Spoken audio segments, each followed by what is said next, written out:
All I right, think, we're live. yeah, we're ready, right?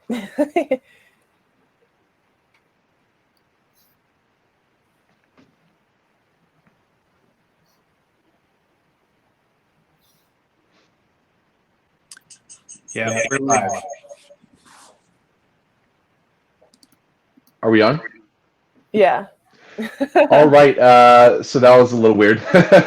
um, hey, welcome everyone. For those of you that don't know who I am, and I actually just introduced myself for the first time to Leah, but my name is Milo.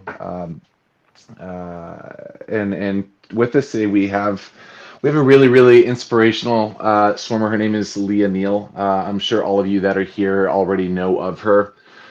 Leah, when I say when I say you're an inspiration, I really do believe that that there are multi-facets to to that word. To be a U.S. Olympian, it already means by definition that you're a hero. But for me, living in the Seattle area and as diverse as swimming is here in the Pacific Northwest, that idea of hero, it's we can't help but expand it just a little bit. I mean, you being someone who is half Chinese, half African American, a lot of people look at you and they see someone who is a he's kind of going against what people traditionally think about, swimming is this homogenous or white sport. So for you to be here, during this kind of weird time that we're kind of all going through, uh, the idea of these talks, which I started not so long ago, was just to first and foremost, connect my athletes and their friends and people that know us with people who have done some great things and the ability to kind of connect you and make you relatable to youth nowadays is I think it's really cool. There was a time, everyone, when Leah was just like all of you. But yeah, we'll get into that. Just to quickly introduce Leah, Leah made the Olympic team for the United States and won a medal with the U.S. At the age of 17 before even going to college, which that's a really big deal. Again, the U.S. Olympic trials is known as the hardest meet in the world, and how you made a 100 freestyle event, that is incredible. You ended up going to Stanford, which again, as a Cal grad, I can't help but throw a little shade at you. But that is one of the goal places for most swimmers in the U.S. to go. And not only did you go there, Leah, you were the team captain.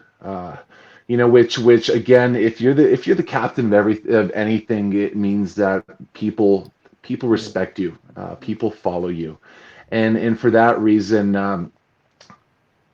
I not only myself, but I believe a lot of people are really just kind of curious. How did you get into swimming? I mean, we're not even going to focus on the Olympics and all that stuff. Let's just really roll it back and tell us how you got into this sport, and yeah, let's go from there. Thank you. Yeah, thank you for that intro. It was very nice. Also, I think this is really awesome what you're doing with this series of like bringing people in and speaking to your swimmers. I think it's really important in this time just to like no one's like doing anything outside of the house, so like everyone's inside and has the time to be able to share their stories and share their kind of trajectory in their careers. So I think it's always really helpful to hear from the source. Um, yeah, so I started swimming when I was 6 in the first grade because my classmates, friends, they were taking swim lessons, and they and their parents like urged for my mom to enroll me in the same classes as them and take it with them. And prior to that, I've like always played around in the water and like splashed around like that, but never learned how to properly like swim the strokes. So I took lessons for 2 years and then joined Asphalt Green, my club team that I'd been on all throughout high school before going to college, when I was 8. And yeah, and I guess my trajectory was like pretty quick at a young age. Like I owe a lot of my like swimming career to just paying a lot of attention to my technique and having coaches who also paid a lot of attention to technique. And I believe that having good technique is like the basis of obviously like fast swimming, but also maintaining like an injury-free career. So I've been really lucky to have not ever have like endured any like career-changing injuries or anything like that. So I pretty much like no one else in my family had swum before. My mom and I were just figuring things out as we were going. I just kind of like took it one step at a time. Like I was just trying to like go my own best times when I was younger. I mean, like that's the goal, like every time you swim throughout your career. And then the like next step above that was to like start breaking records, like start breaking team records, start breaking metro, like New York State records. And then after that it was to break national age group records. And then after that it was also to start making the 18 and under like junior national team to represent the US at international meets. And that was really fun. I got to go to places like Guam, Peru, Sweden, Russia, Barcelona. So like pretty incredible experiences to not only travel the world, but also meet and become teammates with people from all across the country, and then also befriend people from all over the world. I think that's like those are my favorite things about swimming, just being able to travel and then all the people I've met along the way. Yeah. So, oh yeah, you were just asking how I started off in swimming. Yeah. Yeah. Everyone, it seems that a lot of people just kind of start with the water safety thing. You being from Brooklyn, I don't imagine, you said that you would go splash around in a pool. You being from Brooklyn, I don't imagine many people had their own pools, living in the city. You were obviously going to the community pool, and you said that your mom and yourself, didn't know how to swim. So, am I to assume that you were going to the pool with your dad or an uncle or an aunt? Yeah. There's actually a pool, a public park pool, an outdoor pool, like 3 blocks away from our house. So that's where we used to go like in the summer when it would open. And like I started off like when I was younger, just like in the like 1 foot deep like kiddie pool, just splashing around, and then eventually like got bigger and older and got to like progress into the normal size pool, and like would ride on my dad's back, and like he'd go up and down. And then like in addition to that, I guess like on days that were like not as warm, or like the rest of the year when the pool wasn't open for like the rest of the like 9 months of the year, sometimes we would go to the Russian like health spas down on Wall Street. My dad really liked going there for the saunas and steam rooms, and they also had a pool there. So that's where Russians do like their saunas. Yeah. That's cool. That's that's kind of what I was interested in. People, a lot of people, they again, when they look at someone who's as successful as yourself, they see the medals, but they don't often take some time to kind of put themselves in your shoes and think about your journey. Were you good? Was it obvious that you were good in the first year or two, if not four, of your swimming career? Um, I mean, were like you obviously tall like then? I mean, were you, you know oh what I mean? yeah, I don't know. I feel like I was like pretty average, like sized.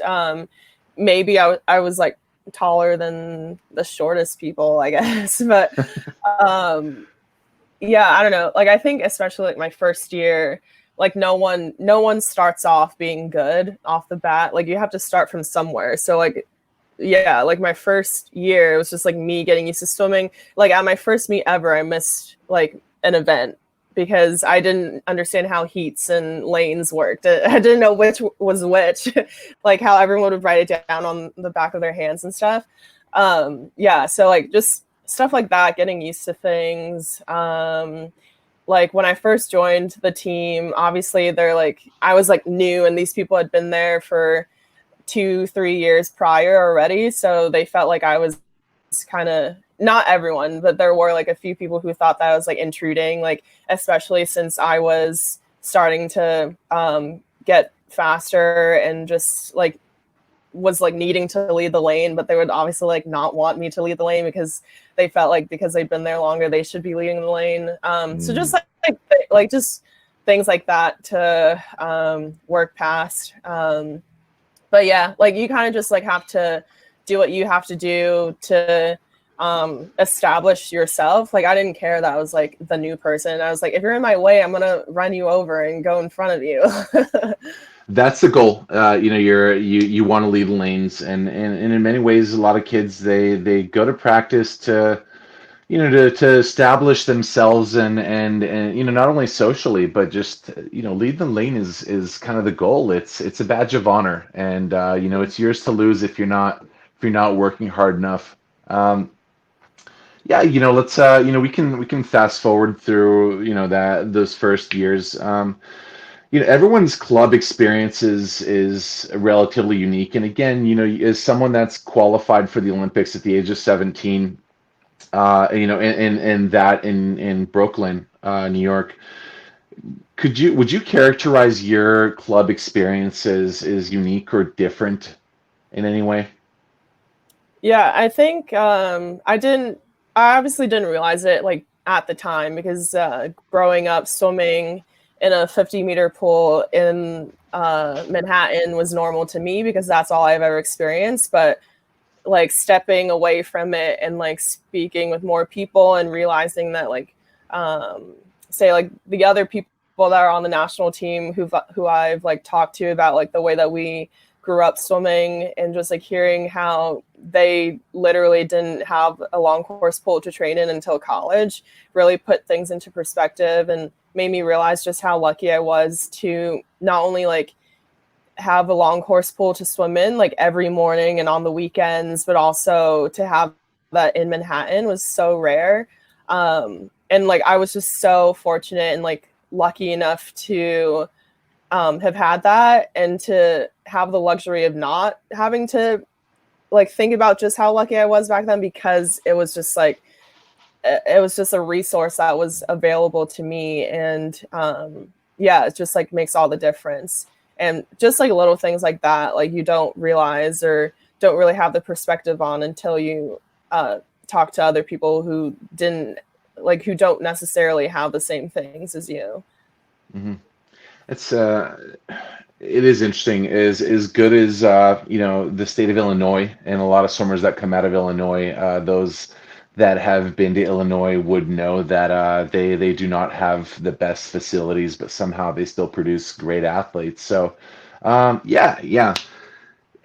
One thing that I kind of like to ask a lot of people is why they swim, and I don't want you to think about the obvious, kicking butt. I wonder if for you, if swimming, especially from an early age, kind of meant something else. Because, as you kind of think about it, for me, it was always a place that I went to play.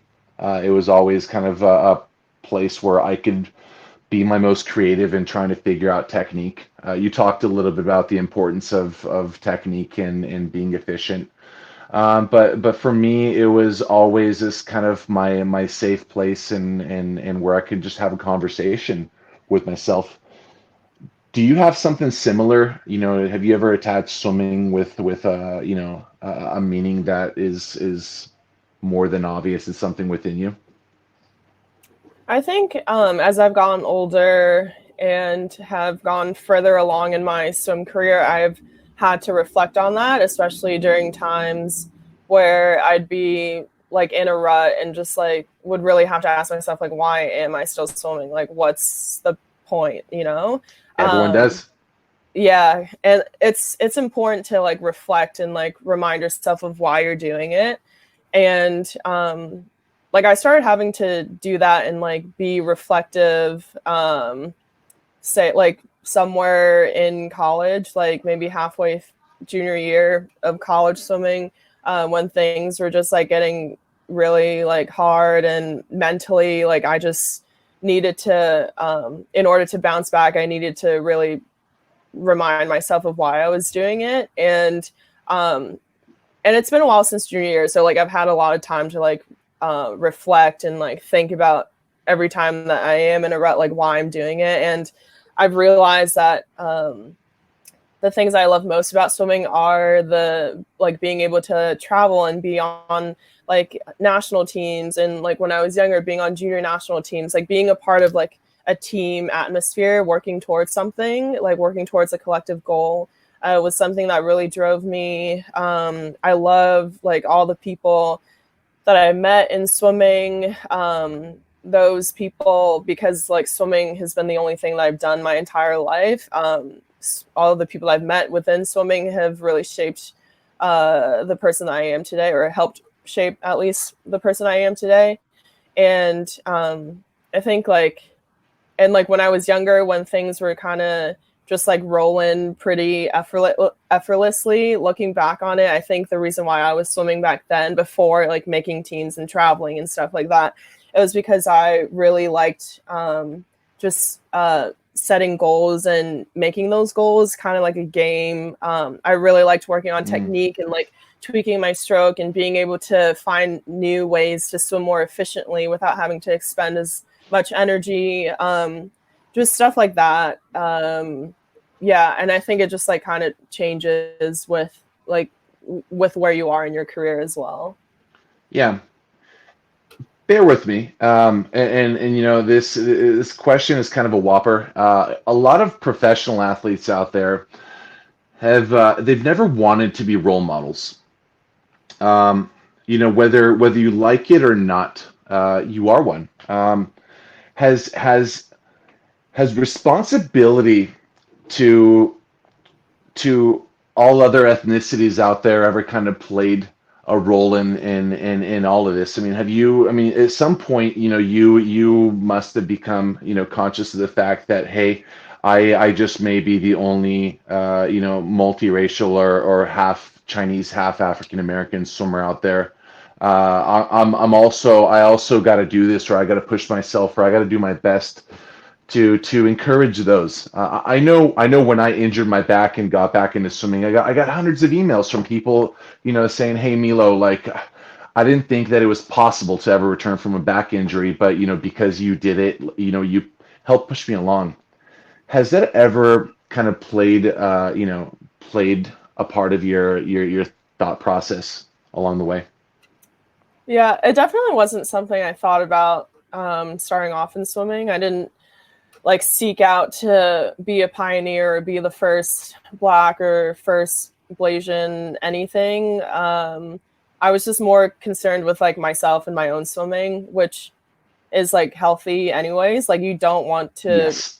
like bear the weight of an entire like demographic and like feel like you have to pave the way for them, because I feel like it in that like if that's It's what heavy. drives you, then yeah, you're not going to go very far.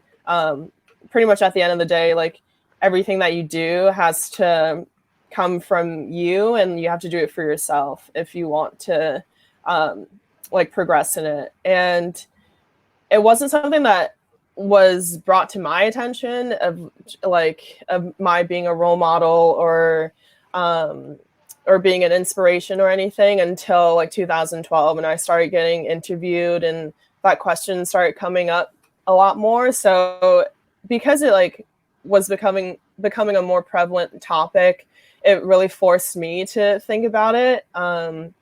And yeah, I think it's like I still don't like feel too much pressure on it. I think it's awesome that I could just do what I'm doing, and then people just see themselves in me and are inspired to do the same thing. That's like the easiest like possible job, I think, for me. Like for me to just like do what I've been doing, and then just because of the platform that I'm given, like other people kind of get inspired to do the same thing. So Absolutely. so like Yeah, I'm you be super you. humbled by it. Yeah. Yeah, no, and I had to ask just because I know Anthony Irvin faced that same thing, when he made his Olympic team for the first time. But yeah, other than that, let's move back towards swimming. I'd like to get a sense of who you are as a swimmer. Another fun thing that I like to ask is, in a relay situation, do you like to be someone that leads off?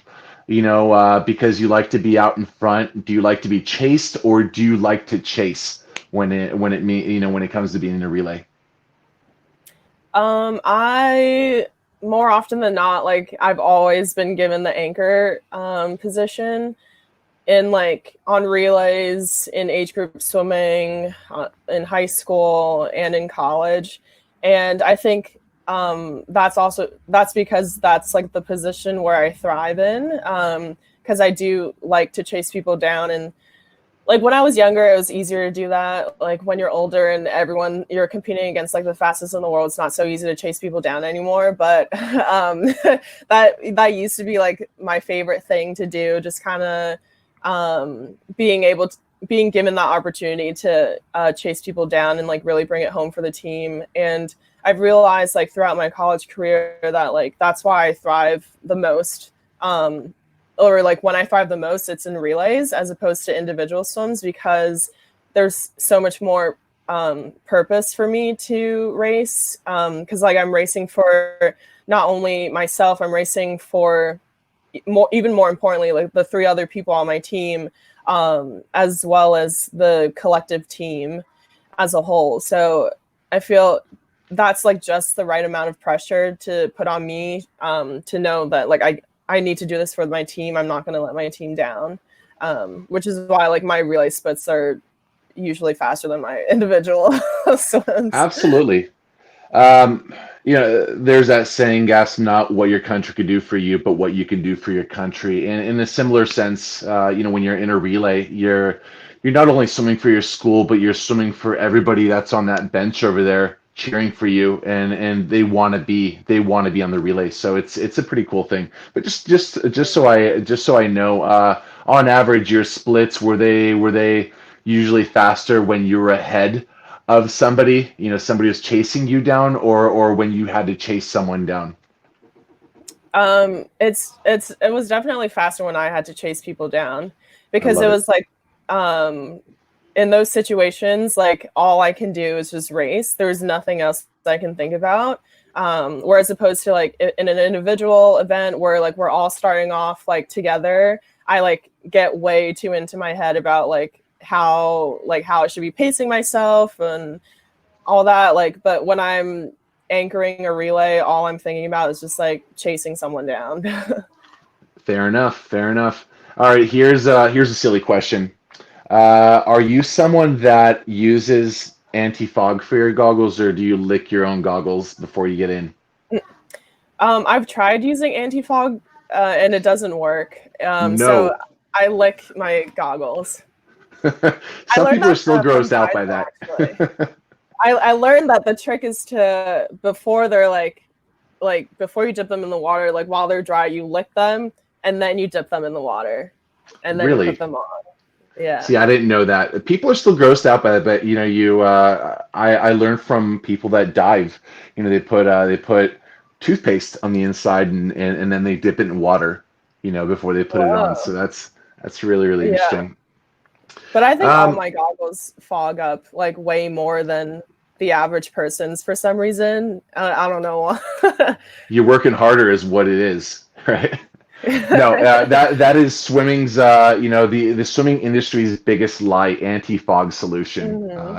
Yeah. Yeah. So tell us a little bit about your college experience. You were someone that could have literally gone anywhere.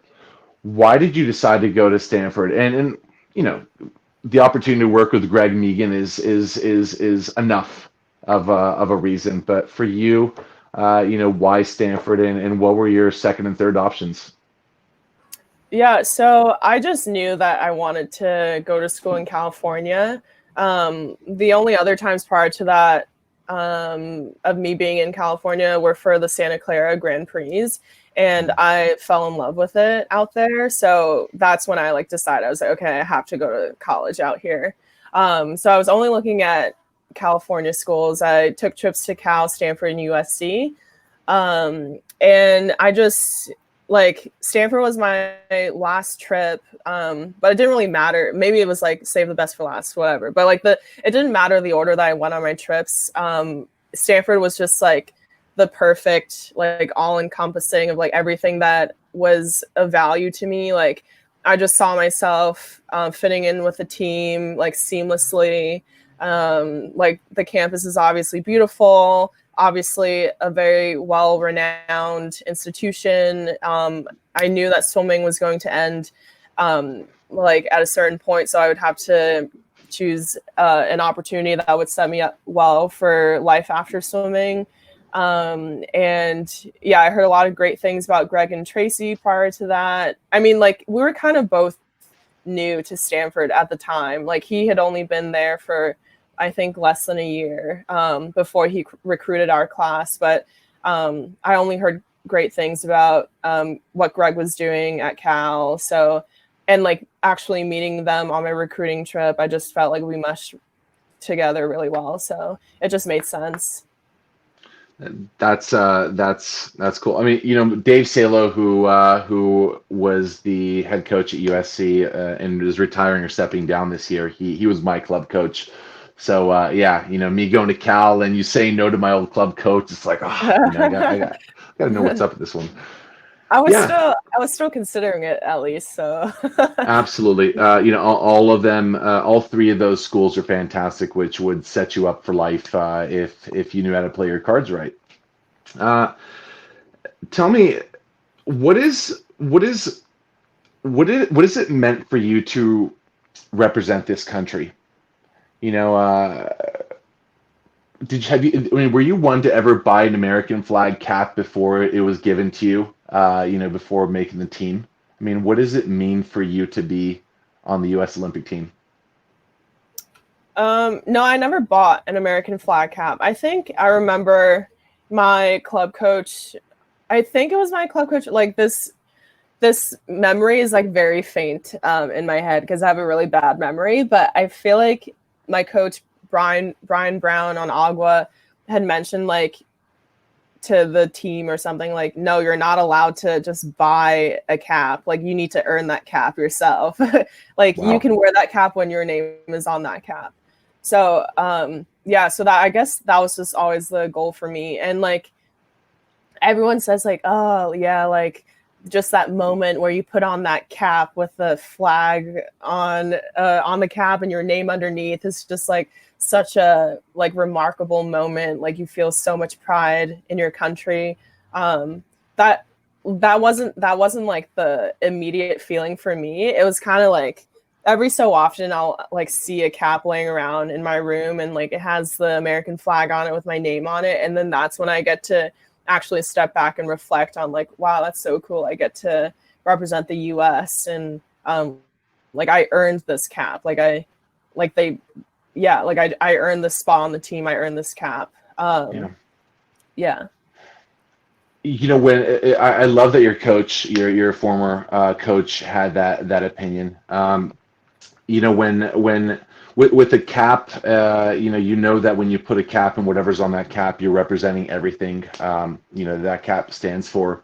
You know, when I think about a cap in club swimming, in many ways, that cap is not to be given to just anybody. And at King, and there are other teams that practice something similar, but for us during our championship season, we wear white caps instead of black caps. You know, for the finals, and to put this cap on, it means something. You know, for you, when I say it means something, I mean that it means something to your team and that it represents something. What is team meant for you in you know, in his age grouper and in college? Because being a captain, again, a captain for a program like Stanford, you know, it means something. What is team meant for you in your development? You know, not just socially, but as a human, and bearing the responsibility of being the face of a program, which you were. I think you don't realize just how much swimming can be a team sport until you do it in college. I got um like a preview of that doing high school swimming. Like that was actually the first time I ever felt like swimming was more of a team sport because it's predominantly like an individual sport. You're just swimming for yourself, swimming to go best times. But having that team aspect of it makes it so much more enjoyable, especially in college. Even though like my freshman year was the most exhausting year of my life, just like adjusting from high school life to college life, and then you have like a whole new training routine with like added weight schedule and added cardio, and then like a whole different way of training in the pool as well. But you find support in your teammates and just knowing that you're all going through the same thing.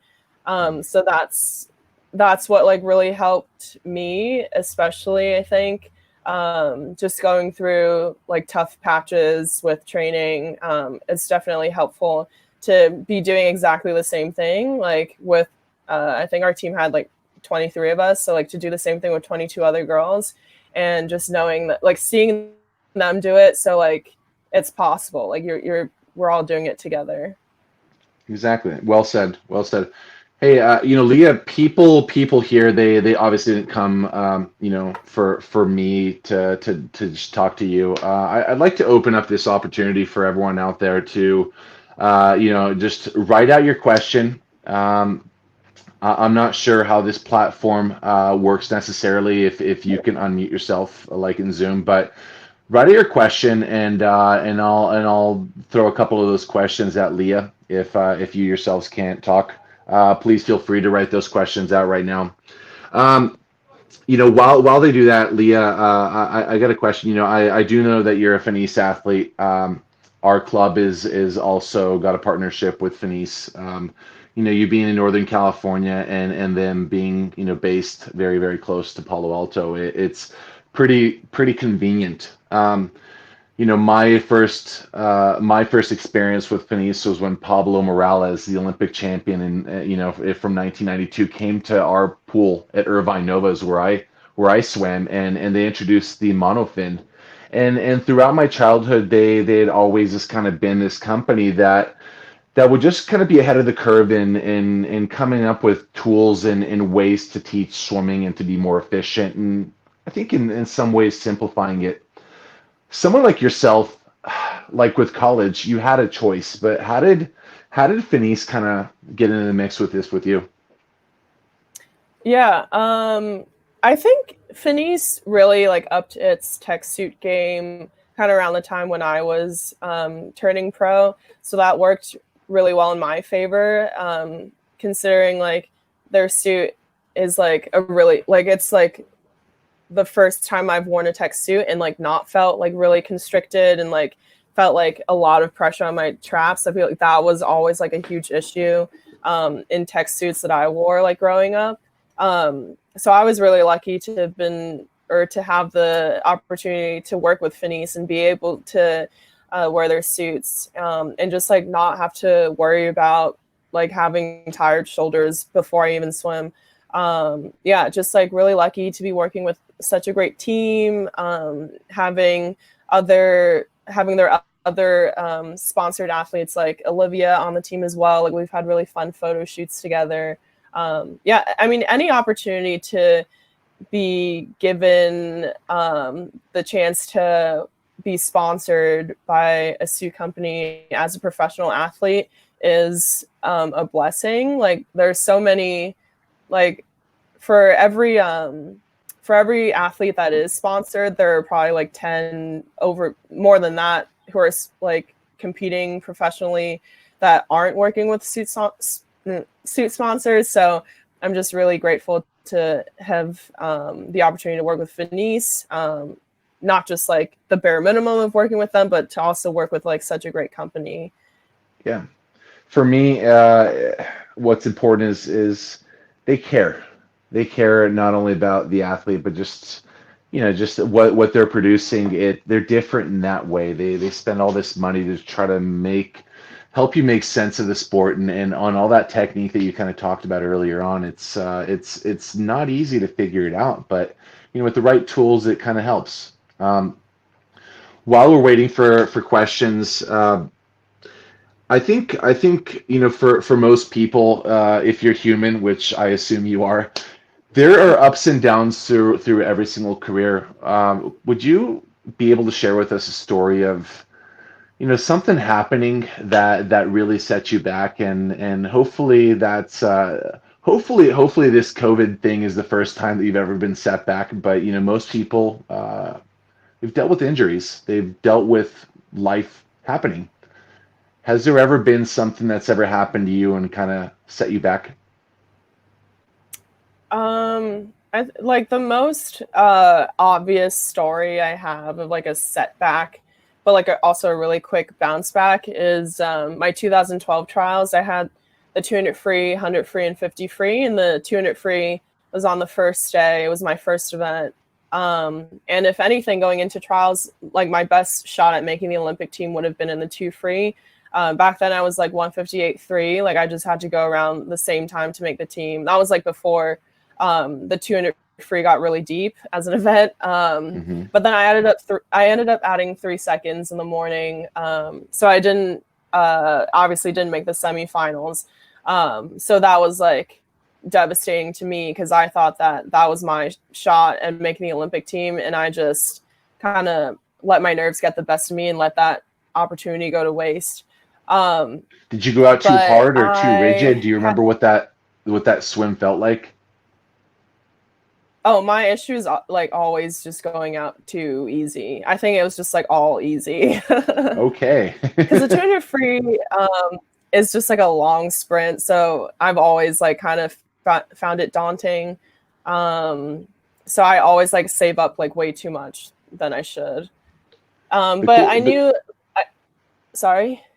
no, I was just going to add the cool thing about swimming at that level at the U.S. Olympic trials. Everyone, you pretty much know if you dive in and somebody is right next to you, pretty much know that you're on pace. Or if they're a half a body length ahead, then you're like, okay, well, I may be in trouble. You obviously went out a little slower than you wanted to, huh? Yeah. And I don't remember who was in my heat for me to like pace off of, but then also like yeah, people have like a normal race strategy, but it can also like change. So like that's why you shouldn't like look at what other people are doing, because like say like you think a girl usually takes it out really fast. That doesn't mean that every time they swim they're going to be taking it out fast, because they're not going to be going a best time or like going to be performing like well every time. So like you really can't like rely on other people. You should just like mainly focus on like your own lane. Um, but yeah, like that was the 200 free, and then I had the 100 free 2-3 days later. And this time like knew I got my first race jitters out the way, and I just needed to take the 100 free one thing at a time. And so set little goals for myself. At prelims, my goal was to make it back for semifinals. Like that was it. I wasn't looking to make the Olympic team. Like to just like look at the Olympic team as a goal is like biting off way too much than you could chew. So just trying to make it back session by session was a lot more doable, and like was more than I could say that I was doing in the 200 free already. So prelims, it was just to make it back top 16. I did that, and then at semifinals, it was to make it back top 8. I came in just 8th, so I just squeezed in there and did that. And then the following night, I had finals, and I knew I just had to beat 2 people. So that meant like the people to like either side of me. um, and yeah, so that was my goal going into it, and that was like going back to how I said like you can't like be too sure how people are going to always swim a race. So like this one, I knew if I wanted to make the Olympic team, I was going to have to do something I never did before, which was go out fast and then just like hold on to that and come back like even faster, hopefully. Usually I go out like easy speed and then come home and run people down. But I wouldn't be able to run people down because these were the fastest people in the world. So I took it out like a 50 and then just held on for dear life coming back and came in fourth and surpassed my expectations of coming in sixth. And that's how I made my first Olympic team. Wow. In swimming, they say, race yourself, race the clock. But obviously at the U.S. Olympic trials, it's more than that. If you're someone with the capability of making the team, it's really just about racing. And like you said, all you had to do is just kind of get eighth. But the truth is, most people that get into the final, they've got a puncher's chance of making the team. Especially in those freestyle events. Yeah, you're right. You only had to make top six. Was your mental approach any different going into that final? Yeah, you said you held on for your dear life, but you made the top eight, and in your mind you said, okay, I'm here, I made it. I have an opportunity. Was that race or your approach to that race any different? And did you drop time in that final? I'm pretty sure. Yeah, that was the best time for sure in that final. And yeah, my I realize approach. it's a weird question. A lot of people, the gravity is too much. Yeah, I remember watching Haley McGregory. Is that her last name? The backstroker. Yep. In 2008, she like broke the world record prelims, semis, and then didn't make it at finals. Like I think it was like a collective, like really sad feeling in the arena for sure. Yeah. Hearts are broken at the U.S. Olympic trials. For those of you that don't know, my final meet was actually my final Olympics in competition was actually Leah's first Olympics, and at that place, that was where I got fourth in the 100 fly. And it's so cool that for your first Olympics you had the honor of winning a medal. They do say that at the Olympics, like 90% people come physically fit, but of those, only 15% mentally prepared. Again, it's the gravity of that moment, knowing that it only comes once every 4 years. That for a lot of people is just too much, and with the U.S. Olympic trials being so deep, I can't help but I have to believe that at the age of 17, you either just didn't think about it, or you just kind of unlocked that inner self of yours and just kind of went out there and had fun. What was it for you? What was it like at trials or the Olympics? Yeah. I mean, was it you going out there and having fun, I mean, did you let the weight of the opportunity get to you at all, or are you somebody that is actually fueled by that weight? At trials, definitely like got super nervous. Even like my first Olympic trials was 2008 at 13, and I was nervous there, not because like I was like, oh my god, what if I don't make the team? Like there was no way I was making the team then. It's just like a really nerve-wracking atmosphere. Like everything is dark. Like you have I don't know how many spectators are, like 14,000. I don't know, like the most spectators at a swim meet, at a domestic swim meet by like tenfold, like I'm sure. And it's just like unlike anything else, and like you can't get used to it unless like I guess if you visualize, but like it only comes every 4 years, so it's just like getting used to it all over again. So it's nice that I mean, like it sucks that I added time in the 200 free, but it's nice that I at least like made that mistake and had another chance at making it in the 100 free. So in the 100 free, like I literally just like zoned in on just taking it one session at a time and just like racing that way. And then like after I made the team, it was just smooth sailing from there. I remember Kate from like Rachel Bootsma's coach. Rachel Bootsma's like club coach. She in like congratulating me and hugging me at trials after I made the team in 2012. She was like, you're gonna medal. And I was like, Oh yeah, now that there's like a really good chance that I am gonna get a medal because the U.S. like relay teams are just unparalleled and like pretty consistent with like getting on the podium. Yeah, so then the Olympics were just like time to have fun. Like all the pressure was on like your swims at trials, and then the Olympics was like the opportunity just to like have fun with it because like you're already on the team. Yeah, that's great. If it's no secret, where do you hold your medal or medals now? It's in my room actually. Yeah. It's in my it's like right next to me. Let me see. I don't take There it we out go. like too often at all. So it's actually nice to like show people so I get to see it as well. This is the silver from Rio, and this is the bronze from London. Kind of feel like I got to start busting out my medals. A lot of people say that they keep it in a sock drawer. I had kept mine in my sock drawer for the longest time. I don't know why, but they would say that you got to get some socks every day, and you open the same drawer and you might as well see it. Oh, yeah. Yeah. Oh, that makes sense. Yeah. I think we have some questions now. I'm not sure if okay, so I had always been looking at the wrong spot. Okay, so Julia Bonton asked, what did you major in? I majored in science, technology, and society, which is an interdisciplinary major. So it's just like a little bit of everything. Very good.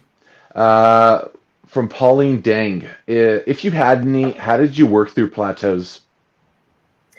Yeah, plateaus for sure have had them. Am still having them.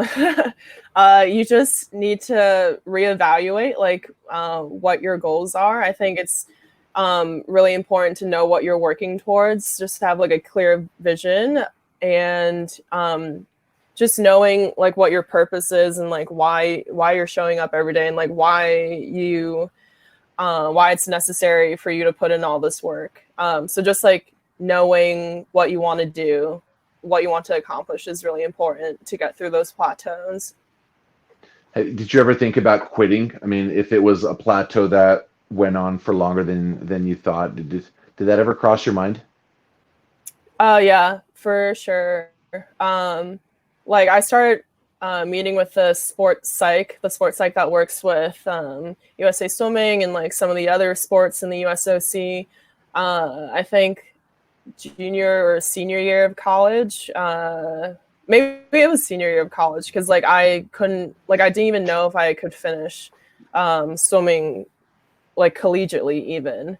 And like I remember he told me like you do have a choice, like you don't have to do this, and I was like, yeah, but I do. And he's like, but you don't, and I was like, I know I don't, but I do, because I've been swimming for so long. I'm not going to quit like my senior year. I just like want to say I want to quit, but like deep down I know I'm not going to. I love that you said that you admitted that. In my opinion, everyone could use a performance or a psychologist. I think everyone's got problems. I think it's strange if you don't have problems, but it's kind of cool for someone like yourself to say that. And do you believe that that it's changed your life, if not just your swimming? I think it's definitely opened my eyes to different perspectives, which is healthy. And if I could change anything, it would be to have like had a sports psych like earlier on in my career. Just because I feel like a lot of like what what I started doing with the sports psych has been trying to like kind of undo a lot of the things that have already been built up over time. So I think it's definitely really important to like really get on top of it and like be proactive in preventing anything from like building up over the course of like many years, because it is like easier to be proactive in it and like preventing it rather than to try to undo it. I agree. Here's a question from Sierra McCarty. How did you handle your schoolwork in swim at such a prestigious school? Yeah, so I guess like in high school, I practiced like having good time management, just being really on top of my stuff. As it was, I had a friend. She was like a really close friend. She swam, and she swam on my team, and we went to the same school. So like we were hanging out a lot, and like she has like work ethic that's just like unreal. Every moment, like literally every free moment she would have, it could be like 5 minutes, like she'll whip out her homework and like try to squeeze some like problems in, just like get everything as trying to get as much done as possible before going to practice. So having her there and just like having her as like set the standard really influenced me positively, and obviously had to carry that on to college because you have even less time because you're training even more. And I won't say it was easy. Like freshman year, I was exhausted the entire time, but it's just an adjustment. Like everyone has to go through it, and like I'm sorry, like I can't be more helpful in like my advice, but like you just kind of have to figure it out on your own. Scheduling, just it's really just schedule management. I bet. Were you a power napper? Oh yeah. And also I didn't really drink coffee in college unless it was for like a big swim meet. Because I tried not to be dependent on it. So like any moment that I had an opportunity to nap, like say like after morning practice, and like I had an early class at 9 and practice ended at like 8-ish. I don't know. I would like squeeze in even like 20 minutes for a nap. That's awesome. Uh, Micah or Mika Ganthiel had asked, how do you mentally prepare for big meets like trials? Mentally preparing for big meets, you just look at it, you try to look at it just like any other meet. Don't try to um like don't try to like blow it out of proportion, or don't try to approach it differently than any other meet, because you're going to psych yourself out. Yeah, just like keep a healthy perspective. Like they say like a 50-meter pool is a 50-meter pool. Like you're swimming the 100 free, it's the same 2 laps that you've always done. So yeah, just like make sure that you set yourself up as best as possible by like paying attention to your sleep and recovery, obviously leading up to the meet, and having good nutrition. And then like all the work that you've put in training will take care of the rest. And hopefully you don't psych yourself out. If you do get nervous, just accept those nerves, and don't try to like convince yourself that you're not nervous, because in doing so, that's just going to psych yourself out even more. Just use those nerves to your advantage as nervous energy, and use that adrenaline and channel that in your race. Well said. Well said. If anyone else has any questions, please do ask. In waiting for those questions, is there anything, if you were to write a letter to your younger self, is there anything that you wish you knew when you were a club swimmer? Now that you know so much more, I mean, is there 1 or 2 or 3 things that things would have just been better had I known these things, whatever that may be? I guess that like time goes by so quickly, and that like the like swimming is only for such a small portion of your overall like life, your timeline of life. So it's really important to make the most of it, like while you're in it, because when it's over, it's over. Like I can't live my age group days again. And those were like days I look back on that was like really fondly, even though those were also like some of the hardest years of training. But like I look back very fondly because that's where I got my aerobic base in, like doing 8 to 10K practices. And but also being able to do that with my teammates and just like goofing around and stuff. Yeah, I would say just like really appreciate every moment that you have, even like the bad ones. because those are times where you really get tested as a person and are so rare. Like you're never going to get that again in life outside of your sport. Well said. Joey asks, what is your best meet memory from your club days? My best meet memory. We used to go to Buffalo for sectionals, Buffalo, New York, for sectionals, and we also had Eastern zones there. So I remember, like my first time ever having buffalo wings was out there with my friends. Plain or with another sauce? I think in Buffalo they had blue cheese dressing to dip it in. Are you ordering out at all right now? Are you scared about the preparer of your food? No, my mom, I'm staying with my parents here in New York, so my mom's been cooking everything, which has been really nice. Life is good. Dennis and George ask, what is the most stressful thing that happened to you in your swimming career? The most It could be the stressful trials thing. thing. Oh yeah, trials for sure. Oh my God, that's like the most stressful thing in my life. Every trials, 2008, 2012, 2016. Yeah, just like 2016, I couldn't sleep the entire time. So you really need to make sure that you're on top of your sleep and your recovery going into the meet, because it's not like for certain that you're going to get any sleep during the meet. But yeah, trials for sure, because you're racing like the best in the world for like only a few slots to make the team. Understandably so. Hey, I think those are all the questions. Leah, it's again, I'm not so far removed out of the sport, but I am, and just the simple fact that we went to the same Olympics in 2012, I'm like, I kind of feel like I'm Leah's, pool deck colleague, right? But still, it's really really cool to finally meet you. It's very appreciated that you're here and just kind of shared some of those details of your life with us. A lot of people want to be like you, and again, despite the fact that I've done some of the same stuff that you've done professionally, it's different when you say it, and they somehow believe you more. And just keep doing what you're doing, keep being you, and it's worked out great for you. Again, we thank you. Good luck next year, and just know that you've got more people now behind you and cheering for you next year. All right. Thank you. So good to meet you and speak with you and your team.